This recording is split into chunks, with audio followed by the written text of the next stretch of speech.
Midnight. The hunt begins. विद्युत हरियाणा से जयपुर की ओर जा रहा था। उसने गाड़ी से सफर करने का फैसला किया था।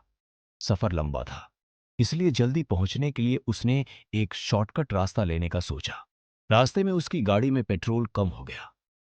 वह एक पेट्रोल पंप पर रुका। पेट्रोल भरवाने के बाद वह पास की एक दुकान से कुछ सामान लेने चला गया। क्या यही जयपुर जाने का शॉर्टकट है? हाँ, यही रास्ता है। विद्युत जैसे ही वहां से जाने लगा, दुकान पर काम करने वाले एक कर्मचारी ने उसे रोक लिया। रास्ते से जयपुर मत जाइए। क्यों? ये रास्ता बहुत सुनसान है। यहाँ अजीब घटनाएं होती हैं। अगर आपको रास्ते में कोई औरत दिखे तो उसे लिफ्ट मत देना। विद्युत ने उसकी बात नहीं मानी और आगे बढ़ गया। रास्ता घने जंगलों के बीच से गुजर रहा था।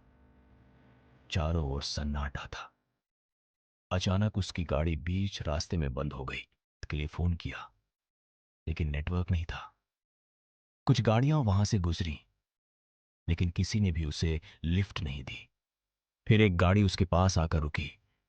विद्युत ने देखा कि यह वही कर्मचारी था जिसने उसे चेतावनी दी थी। समय बर्बाद मत करो। जरूरी सामान उठाओ और मेरी गाड़ी में बैठो। विद्युत अपने कीमती सामान उठाकर उसकी गाड़ी में बैठ गया। मालिक ने मुझे शहर से सामान लाने भेजा है। थोड़ी दूर चलकर कर्मचारी ने विद्युत को एक पुराने होटल के पास उतार दिया। विद्युत होटल के रिसेप्शन पर गया और एक कमरा लिया। रात में उसे नींद नहीं आ रही थी। वह पास की एक चाय की दुकान पर गया। चाय पीकर वापस कमरे में आया। थोड़ी देर बाद उसे चक्कर आने लगे और वह सो गया। अचानक रात 12:03 बजे उसकी नींद खुली। कोई उसके कमरे का दरवाजा जोर जोर से पीट रहा था।